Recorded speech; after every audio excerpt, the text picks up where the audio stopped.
Hola a todos, a nosotras nos tocó trabajar el texto Juego Corporal de Daniel Calmels. Como el grupo anterior, el de Obregón, también trabajó un poco sobre este autor. Vamos a decir rápidamente algunas características de su biografía.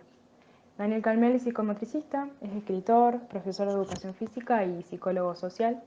Fundó el área de psicomotricidad del Servicio de Psicopatología Infantil del Hospital de Clínicas y a su vez es muy importante en nuestro ámbito, ya que ha participado de muchos congresos y tanto clases virtuales y clases presenciales en la Universidad Provincial de Córdoba. Y este texto cuenta con 2 capítulos en el cual vamos a trabajar, el capítulo 2, que se llama Jugar con los niños, y el capítulo 3, que se llama Juego corporal como relato de presentación ficcional.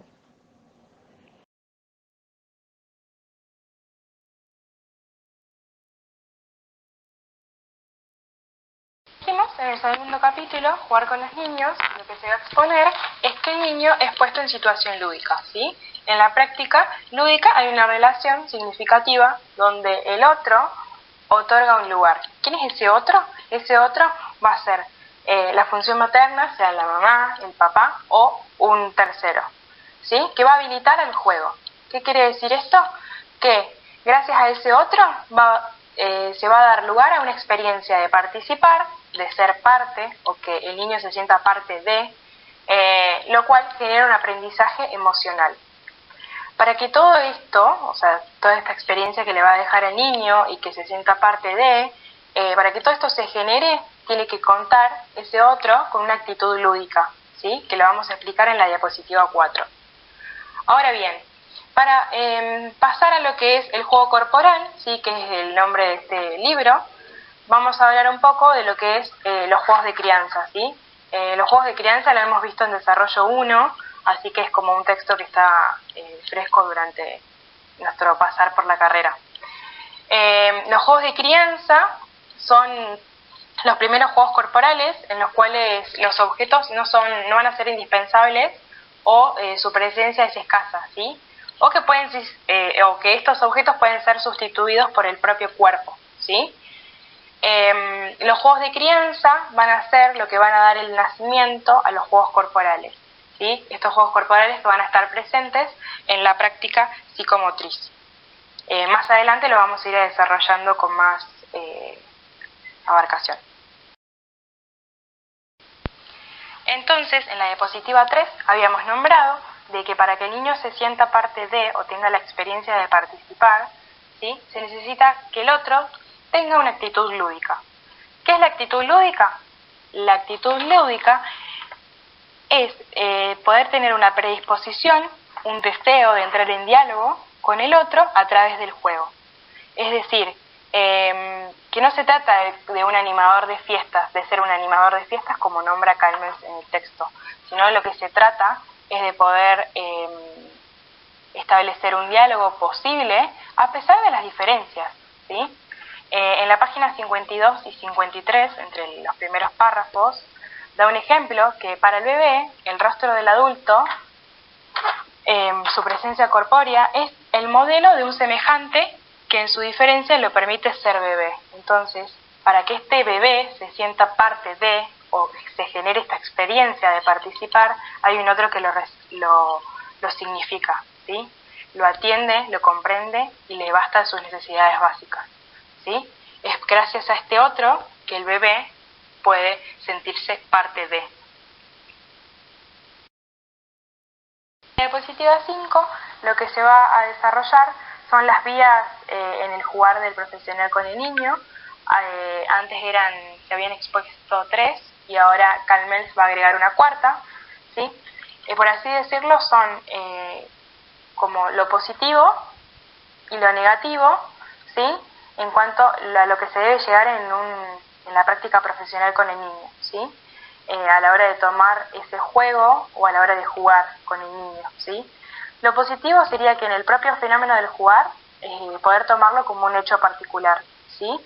Cada jugar de cada niño es singular y esto es algo que lo han hablado las chicas del grupo anterior que también han expuesto sobre Calmels, ¿sí? en el niño que juega, ¿sí? Es el niño el que está jugando. La 3 en los contenidos que se despliegan en ese jugar. Y la 4 en la posibilidad de presentar y desarrollar un relato, ¿sí? Esto, a su vez, se va a diferenciar de lo negativo, como habíamos dicho anteriormente, en lo que el profesional no debe caer. En un jugar ingenuo, ¿sí? Por parte del profesional. La 2 es en un jugar en el que se volcarán los conflictos personales del profesional, es decir, que no se debe llegar a eso, ya que lo central de ese jugar es el niño y sus contenidos que se van a desplegar en sí. Y en la 3, en un jugar despotenciado en calidad de simulacro, ¿sí? Saber que se está jugando y que no vamos a caer en simulacro y que esto se note, ¿no? Luego de haber hablado sobre las vías del profesional en el jugar, vamos a centrarnos en dos conceptos muy importantes sobre los que se habla este texto, ¿sí? Uno es el jugar con el cuerpo y el otro es el jugar corporalmente. Dos conceptos totalmente diferentes, ¿sí? Dentro del jugar con el cuerpo vamos a tener en cuenta las acciones de autoexploración que se van a tomar a partir del propio cuerpo y que van a ser realizados en los primeros años de vida del niño, ¿sí? Es decir, tiene un accionar de carácter exploratorio, ¿sí? El segundo concepto, que es el jugar, el que nos va a interesar más allá de cómo se llama el libro de Calmels, es el jugar corporalmente. Este va a trascender el propio cuerpo, ¿sí? E incorpora objetos, personajes, espacios, ritmos, la presencia de un otro, las reglas, las canciones, narraciones, ¿sí? Va más allá de lo que es el cuerpo, ¿sí? En la próxima diapositiva vamos a hablar más en profundidad sobre lo que es el juego corporal, ¿sí? Entonces, los juegos corporales van a trascender al propio cuerpo, ¿sí? Sumándose otros factores que son los que nombramos en la diapositiva 6. Lo que va a tratar de decir Calmels ahora es que no busca generar una nueva clasificación de juegos, sino que lo que intenta destacar y decirnos es que todos los juegos tienen su misma base, es decir, en una construcción de un relato. ¿Por qué un relato? Porque cada juego nos va a contar una historia y se le va a sumar un significado tanto para el niño como para el adulto, ¿sí? Por eso también dijimos que cada jugar es singular, ¿sí? Y volvemos al grupo anterior, donde nos explican esta diferencia entre el juego, que es universal, y que el jugar es propiamente del niño, ¿sí? Singular, o del adulto. Para cada uno va a generar algo distinto, ¿sí? Lo que va a marcar la identidad del juego corporal es el despliegue, ¿sí? Del cuerpo en sus manifestaciones. Es decir, un funcionamiento que se sustenta en el entramado de 3 dimensiones. También volvemos al grupo anterior, donde nos hablan de las dimensiones de Calmels, motriz instrumental, práctico cognitivo y emocional afectivo. Los juegos corporales van a implicar esto, poder referirse a la presencia del cuerpo en sus manifestaciones, como son los gestos, la mirada, el rostro, la voz. Es poder tomar y poner el cuerpo como objeto, ¿sí? Y como motor del jugar. Otra relación que podemos destacar, que esta es muy común en Calmels porque ya lo vimos en la unidad 1, en el texto Fugas. ¿Se acuerdan que las profesoras hablaron sobre los distintos tipos de clínicas, ¿sí? La clínica médica, la de psicoanálisis, todo este juego corporal y todo este tema que vamos desarrollando durante el semestre es la clínica puramente corporal, ¿sí? Una clínica donde se sitúa de tal forma que no puede prescindir de un cuerpo en relación, ¿sí? Siempre va a estar ese cuerpo en relación a, puede ser el cuerpo en relación a un otro, el cuerpo en relación a un objeto, ¿sí? Y se va a destacar la corporeidad, ¿sí? Que es el objeto de estudio de esta clínica corporal que nos habla Calmels en Fugas. Voy a hablar sobre jugar frente al adulto y jugar con el adulto. Las bases del jugar se gestan los primeros años de vida con la presencia, con la constancia y cercanía del adulto que cumple una función corporizante. Al niño el mundo le parece menos amenazante cuando hay un mediador como el juego para armarse de valentía y proveerse de elementos para poder enfrentar sus temores. El niño provoca miedo en los demás, en el accionar, en el jugar. Pone en el exterior lo que internamente es indeseado para él. También en el jugar se ordenan y se despliegan los sentimientos de amor y de hostilidad que se tienen sobre sus progenitores, ya que no solo se muestran sentimientos internos, sino también se exhiben y se ordenan y se actúan estos sentimientos a través del juego. El adulto tendrá que aceptar la escena que el niño arma, que siempre esta escena va a tener una cuota de realidad y también de ficción que es creada por el niño, donde este niño crea su escenario y donde vamos a decir que el accionar es singular de cada niño, como decían las compañeras del grupo de Obregón Celeste. Entonces, Daniel Kalmens nos dice que el jugar deja señales en el cuerpo. La práctica lúdica es una interacción que dispone al cuerpo en sus manifestaciones. Lo dispone para entrar en comunicación y también para expresarse. En el jugar con el adulto, paradójicamente, son acciones corporales de carácter prelúdico, ya que el niño no es consciente que está jugando, pero puede diferenciar el jugar de cualquier otro cuidado que forma parte de la vida cotidiana del niño. Es entonces el adulto quien va a introducir la situación lúdica en la vida del niño. Le pone una situación lúdica, o sea, lo va a poner en situación lúdica al niño. Para que esto sea posible, debe el adulto tener una predisposición, una actitud lúdica a la hora de jugar para que se instale y se desarrolle el juego. Si no ocurre esto, el adulto va a quedar anclado en la realidad, porque el jugar va a implicar para él una pérdida de tiempo, se va a posicionar en un rol solo de utilidad. Entonces vamos a decir que la actitud del adulto es la base sobre el cual el juego es posible. El niño cuestiona el poder del adulto y al mismo tiempo lo reconoce como deseable para obtener para sí, ya que el niño se identifica con el adulto. Rara vez el niño juega a ser niño, mayormente vemos que el niño juega a ser más grande o también puede jugar a ser más pequeño.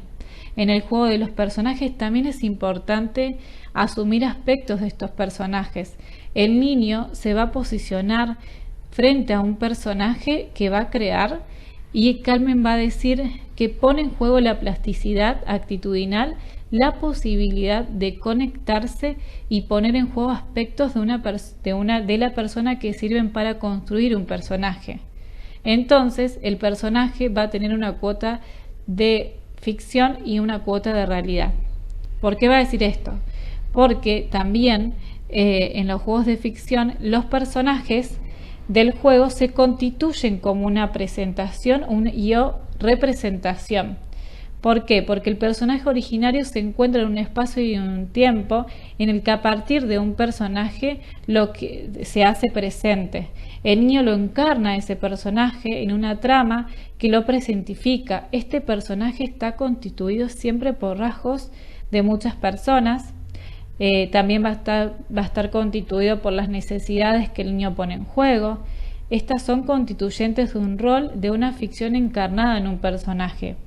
También en esta escena que el niño se posiciona sobre un personaje va a implicar lo que sería rasgos físicos reales que son usados para la práctica lúdica. Por ejemplo, el niño que usa gafas va a decir que sus gafas en su personaje de superhéroe va a tirar rayo láser, por ejemplo. Bueno, entonces, haciendo referencia a la primera unidad, también podemos asumir que los aportes necesarios sobre la función del hijo que dice Esteban Levin sobre la escena de ficción, el jugar y el curiosear. Esteban va a decir que sin imagen del cuerpo el niño no podrá desdoblarse para jugar a ser otro y de este modo jugar a desconocerse colocando una escena, su cuerpo haciendo uso de su imagen y así poder construir la escena donde el personaje está armado. desde la creatividad del niño son aspectos de su realidad y tomados también de la ficción. Entonces, también los juegos de reglas que contemplan diferencias con el juego del adulto, el niño trata de competir, perseguir las reglas, y las reglas de juego tienen que estar de acuerdo con las posibilidades de cada uno. En un juego de competencia siempre sirven de utilidad para que la reglamentación contemple la asimetría de los cuerpos y las diferencias en cuanto a la experiencia y habilidad. En el juego de ficción también podemos nombrar que la ficción, si el adulto juega a asustarlo al niño, debe exponer ante él lo que está haciendo, o sea, a lo que está jugando, ya que la pérdida de peligrosidad debe hacerse visible. En el jugar todo se debe mostrar. En el acto de jugar también se puede hacer visible algún temor antiguo del niño o algún deseo. El miedo le da una matiz de realidad al juego, y en el juego se van a mostrar la fragilidad de este niño. En el jugar puedo decir también que es una mentira aceptada como válida, porque está presente en un espacio de ficción.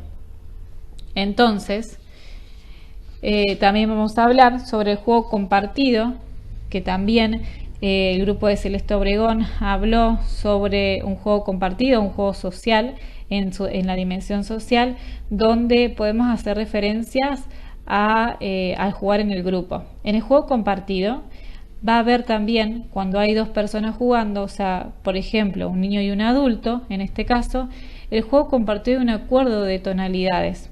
Hay un interjuego, un tónico, juego tónico emocional que se da entre los participantes, donde a través del gesto, la mirada y las fluctuaciones tónicas hay un mensaje que se va a decodificar por un otro, y así se va a dar el juego. El acuerdo tónico que demanda el juego corporal pone a prueba la plasticidad actitudinal lúdica y observante. Entonces, diremos que hay un acuerdo tónico entre los participantes. El que juega corporalmente se transforma, se arma y se desarma, insinuando con la actitud manifestaciones en las acciones y en los gestos.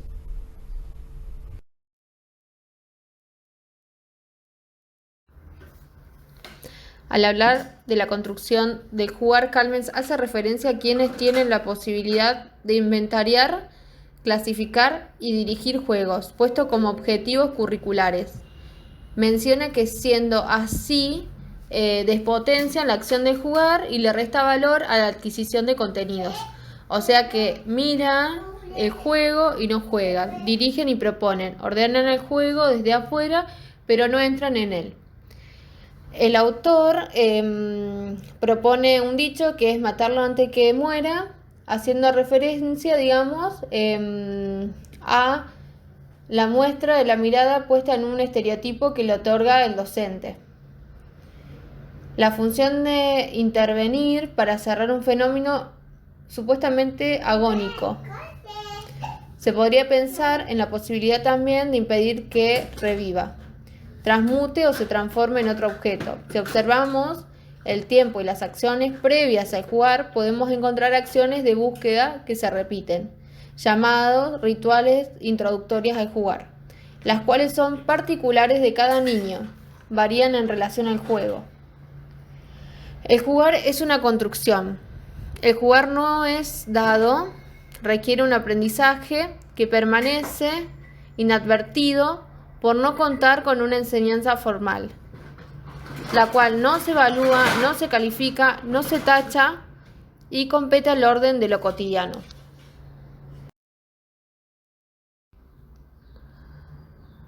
Con respecto al juego espontáneo, la espontaneidad en un comienzo es un estado por lograr. Es por eso que la observación del juego espontáneo es difícil de realizar. También es difícil que surja el juego espontáneo cuando quien observa o está presente frente al niño es un desconocido. Calmens dice que él siempre tiene un dicho, el cual es: está prohibido jugar si no se tiene ganas de jugar. Plantea este dicho con el convencimiento de que no se puede obligar ni se debe convencer al niño para que juegue, ya que la acción que se obtiene de esta De esta forma es un como sí del como sí. Una falsa ficción, lo opuesto de lo espontáneo. Lo opuesto de lo espontáneo sería, ¿no? La consigna de prohibido jugar si no se tiene ganas de jugar apunta a favorecer la elección, la decisión de comprometerse o no en un acto de envergadura como el jugar corporalmente. Si el niño no acepta jugar, es conveniente acompañarlo a mirar, jerarquizando la tarea de la observación. Tanto el enojo como la indiferencia, así como la insistencia a todo tipo de convencimiento, no hacen más que desacreditar el valor y el sentido de esa consigna. Cuando Calmels habla de juego y libertad frente a la mirada del otro, dice que la libertad que propone al jugar es amplia, aunque medida. En este sentido, toda actividad creadora incluye lo lúdico y cierto grado de libertad. Al jugar se transforma lo concreto, por ejemplo, el suelo es agua, la mano es ala, el cuerpo es enorme y poderoso o frágil. No solo los objetos se transforman, sino también las manifestaciones corporales presentes, en la capacidad dramática, en la actitud postural que modifica la postura, en el gesto expresivo que se dirige a un espectador real o imaginario. La voz abandona los tonos habituales. Uno de los mecanismos puestos en juego cuando se materializa la ficción es la comparación, la similitud generosa entre un palo y una espada que le permite al niño mostrarla como tal, con cierta convicción y seriedad. Esta comparación le da también credibilidad frente a la mirada del espectador. Cuando se juega con un otro, no solo es necesario estar convencido de que ese palo puede ser una espada, sino hacerlo creíble para el otro, al cual se le pide siempre que responda con respeto. La libertad que el juego permite tiene siempre el aval del otro. Este otro se presenta como jugador, observador o testigo, que le otorga en su actitud, en su mirada. Es una certificación de autenticidad o lo expuesto ficcionalmente. En cuanto al hablar de juego libre, la libertad de jugar no consiste en hacer solamente lo que uno quiere, sino querer lo que uno hace, porque solamente cuando quiero y deseo lo que hago, el hacer lleva mi estilo. Generalmente el profesional no necesita poner límites, basta que muestre sus propios límites y los de su tarea, que los explicite y sostenga. Es necesario que el profesional no sea el protagonista principal del hecho creativo. Su tarea sería favorecer la creatividad del niño, no sorprenderlo con la suya, sino crear las condiciones para que el niño se sorprenda a sí mismo. En esta acción estaría un factor importante de su creatividad. El jugar nos conforma, nos da una forma humana y nos vincula con la creatividad y la autoría. Jugar sin ser un acto autoritario nos da autoridad. A veces la creatividad es solo un instante. El instante creativo es una chispa que brota del roce entre la realidad y lo imaginario.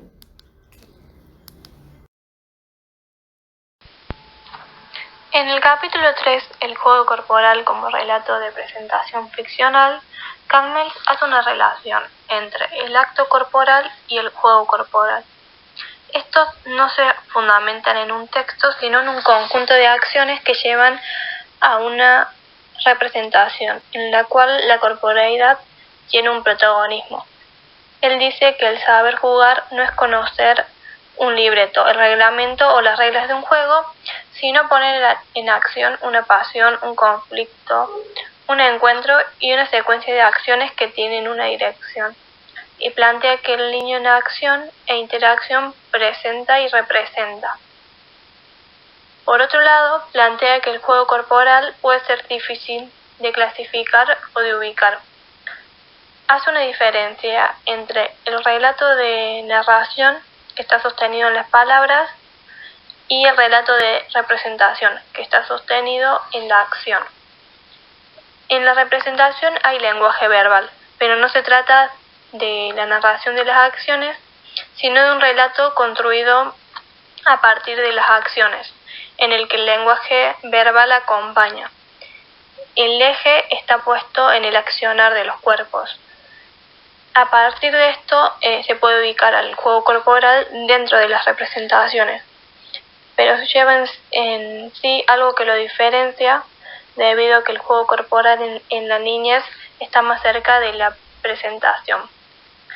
También habla de que en el juego corporal se da un espacio donde es posible decir la verdad encarnando un personaje, que a través de la acción representa un hecho. Aunque aquí, para decir la verdad, es necesario mentir. Dice que el juego está emparentado con la teatralidad. El que juega construye un personaje. Pero hay que tener en cuenta que jugar no es actuar.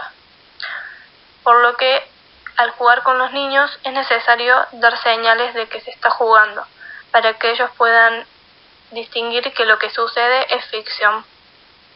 Lo que potencia el jugar no es convencer al otro de lo que pasa es real. Es por eso que el que juega miente sin engañar.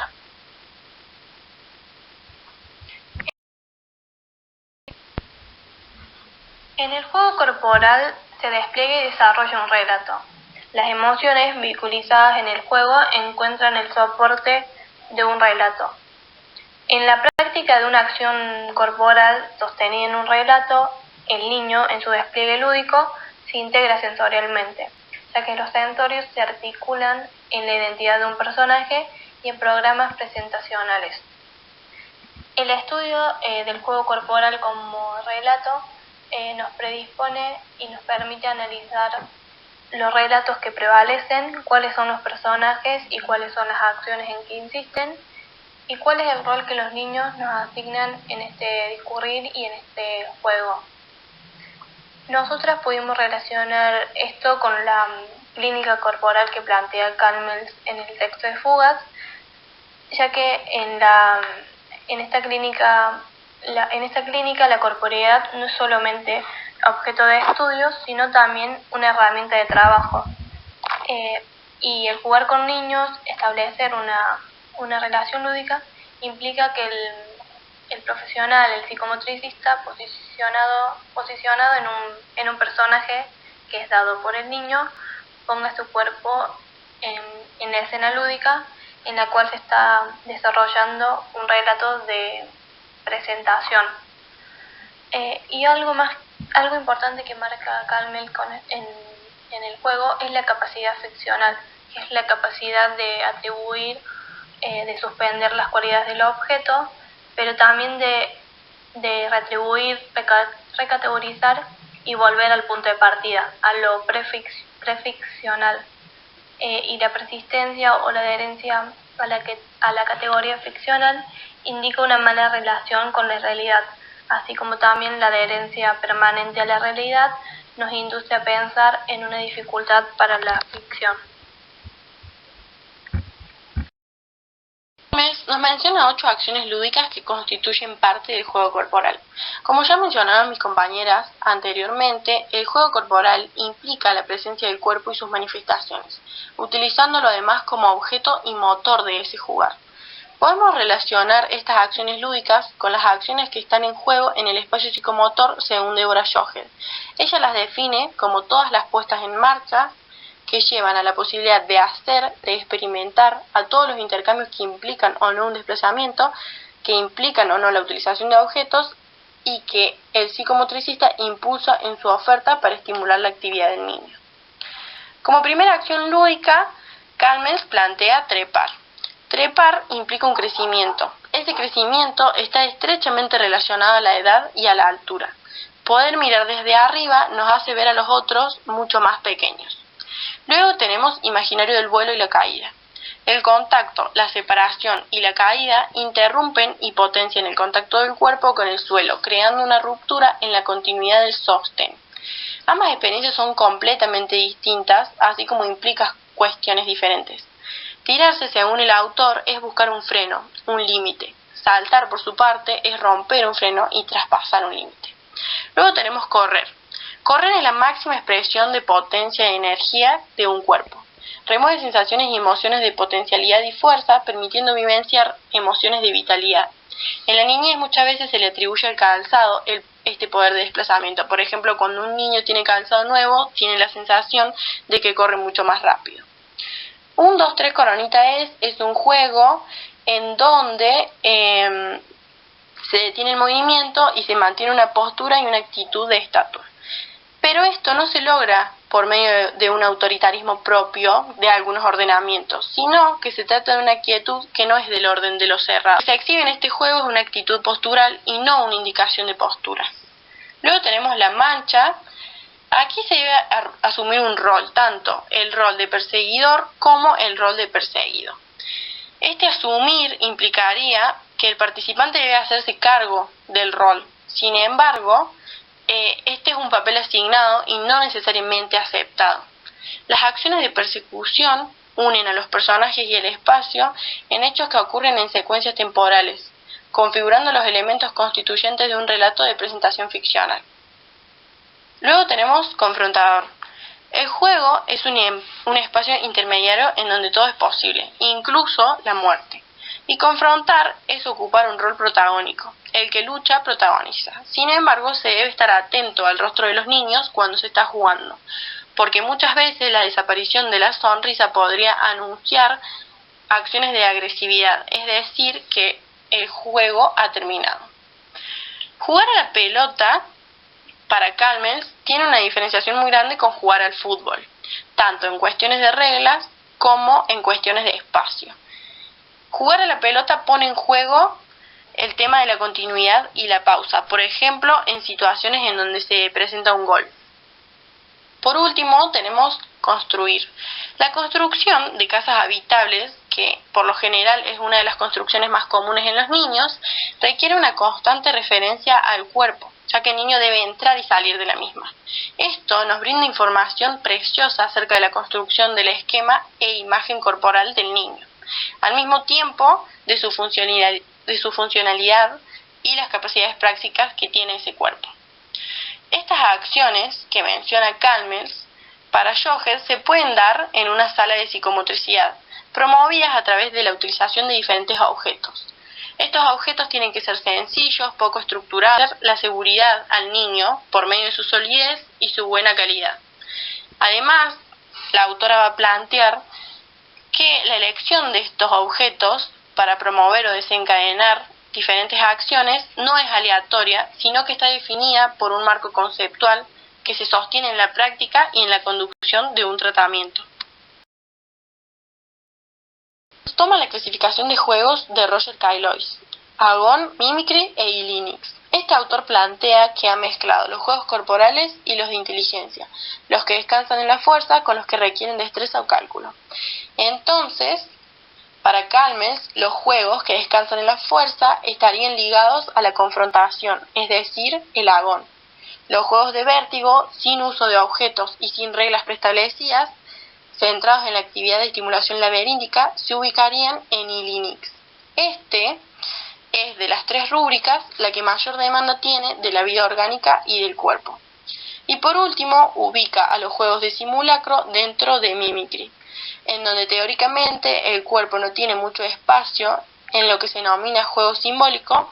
Sin embargo, durante la niñez, este tiene una presencia preponderante.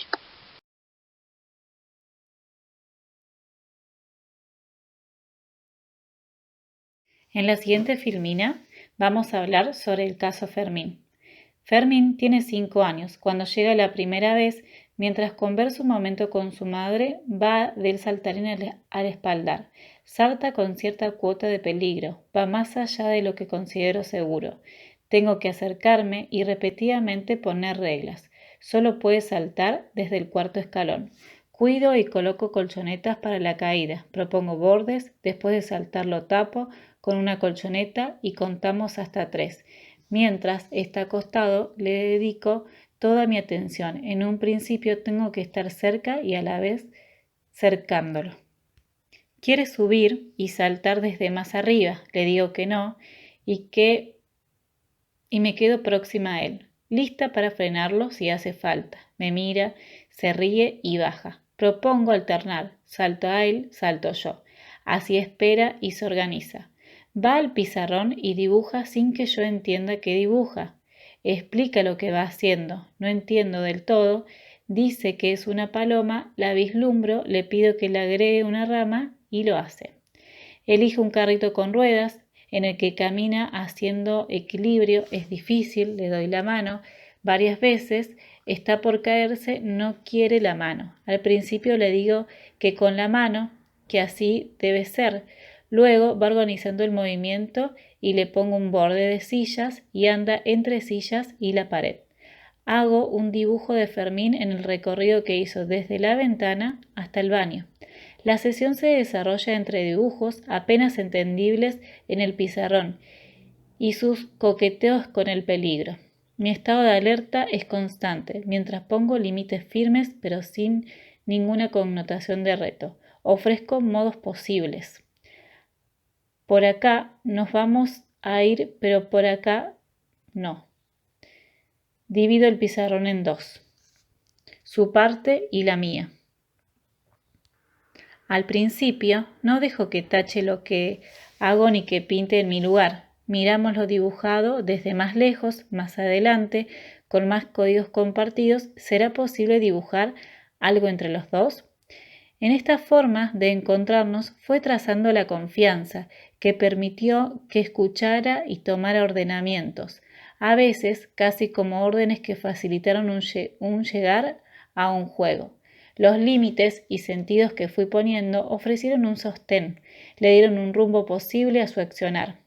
Se acuesta en la hamaca paraguaya y pide que lo amaque rápido. Pongo condiciones. Lo amaco solo si sus pies están adentro de la hamaca. Lo saca y freno. Insisto e insiste en sacarlos, pero se queda adentro, con la espalda apoyada, sostenido y albergado por la hamaca que lo envuelve en parte. Me alejo a tomar un poco de agua que me reconforte en esta tarea de tratar de armar acuerdos. Y cuando me alejo, unos pasos dice: piernas adentro, en voz bajita, señal de posibilidad. Entonces me pregunto, ¿es eso lo que busca al arriesgarse constantemente con bordes peligrosos? ¿Es eso lo que procura al oponerse? ¿Pretende íntimamente que el otro se acerque? Cuando accede entrar los pies, ¿es que se puede hacer una apuesta a que voy a estar? Lo acompaño para que haya otras formas de interacción, para asegurarle y voy a estar. Que estoy disponible para él, dispuesto a que juguemos. Le digo que tomo agua y vuelvo y empiezo a hamacar. Casi inmediatamente saca su mano entre los hilos de la hamaca. Yo digo, ¡uy! Veo una mano. ¿Será que es un pescador? Entonces le acerco una botellita con peces con las que rozo su mano. Enseguida la toma y la guarda dentro de la hamaca barca y vuelve a sacar la mano. Así armamos un juego de hamacar, pescar y guardar, con una coherencia compartida y con una secuencia, un pedido, una mano, una espera y un logro, el pez. Hay pausas entre un pescar, canta canciones de mar. Él va guardando el fruto de su acción. En el juego le pregunto cuántos pececitos tiene, cuántos, y me dice 4. Cuando le vuelvo a preguntar cuántos peces tiene, ahora me dice 1. Toma rápidamente su respuesta y le digo, ¿te lo comiste? Solo te queda un pececito. Te veo que estás más gordito. Se ríe y sigue contando 1, 0. Su respuesta también fue un desafío, una transgresión, ya que está acostumbrado a que le evalúen con los números. Entiendo que es muy oportuno salir de ese molde de conteo, que no es forma de jugar, sino que lo interrumpe y lo conduzca a lugares lúdicos. El juego crece siguiendo pescando y comiendo, y después pide ir al escritorio y hacer peces. Le doy una botellita, papeles de colores, una tijera y preparo otros peces muy concentrado y bastante organizado. Acepta mis condiciones de cómo agarrar la tijera y el papel. Se tira al suelo cuando no puede recortar. Pregunto si es una alfombrita y lo piso suavemente. No lo sigo en su pataleo. Lo traigo de nuevo al jugar. Me mira, sonríe y se levanta. Vuelve a la silla, recobrando su postura más firme y termina su tarea. Un ordenamiento es una invitación que al ser tomada por el niño permite que acordemos, que nos encontremos y que entremos en el jugar, una coacción que no está separada del niño al que queremos acompañar. Hay indicios, señales que nos permiten ubicar por dónde va y qué puede ser que uno lleve.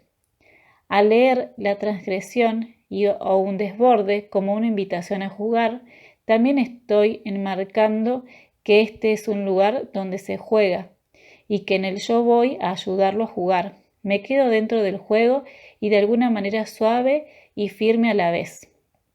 Lo guío para que él también se quede. Si el niño me sigue, el juego tiene más posibilidad de armarse. Si no, habrá que insistir un poco más, buscar otra propuesta. Pienso que el haber establecido claramente estos primeros límites con Fermín, junto con interpretar sus acciones como una posible puerta para jugar, lo habilitaron para que entrara y permaneciera en una zona de juego en el cual, al desplegarse y ordenarse, cura. Ahora voy a hablar sobre el análisis que hicimos sobre este caso Fermín. Kalmen plantea que el juego corporal como acciones que trascienden al propio cuerpo e incorporan objetos, espacios, narraciones, personajes, reglas, etc., así como también la presencia de un otro, es decir, compromete la presencia del cuerpo en sus manifestaciones. En el caso clínico planteado por Marazzi, evidencia un juego corporal, ya que se producen acciones que implican para Fermín utilizar el cuerpo como objeto y motor del mismo. Además, hay un otro presente, en un principio como espectador y luego introduciéndose en un lugar que poco a poco comienza a tener acuerdos tanto explícitos como implícitos. Podemos dar cuenta de que genera un encuadre para que el juego corporal se despliegue en la sala, también para que los momentos en los que considera que el accionar del niño va más allá de lo que aseguró aparezcan límites sin una connotación de reto, sino desde la propuesta de otros medios posibles. Por otra parte, se evidencia que la psicomotricista interviene en el jugar del niño, interesada tanto en el propio fenómeno del jugar como en el hecho particular, en el niño que juega y en los contenidos que se despliegan en el mismo, integrando por último el cuarto interés, que sería la posibilidad de representar y desarrollar un relato. En las vías se reflejan a lo largo de la sesión, en un principio aproximándose y acompañándolo las acciones desplegadas, luego introduciéndose poco a poco para poder establecer confianza con el niño, lo que le permite ser parte del jugar y llegar a él para ser partícipe en el rumbo que va tomando ese juego desde el acompañar y sostener. Por otro lado, observamos que en el accionar de Fermín hay características de juego espontáneo en el cual está vinculado con la temporalidad, lo súbito, lo imprevisto y repentino, es decir, no es predeterminado, sino que constituye una praxis para construir. Sin embargo, podemos afirmar que no hay una permanencia ni organización en el juego. Podemos ver, hacia el final de la sesión, una situación en donde puede evidenciarse el desarrollo de un relato, en el cual el niño encarna un personaje y despliega, junto con el psicomotricista, un conjunto de acciones que ayudan a construir este relato. En la escena, la hamaca se convierte en barca y el niño representa a un pescador. Con su accionar captura y guarda los peces dentro de la barca.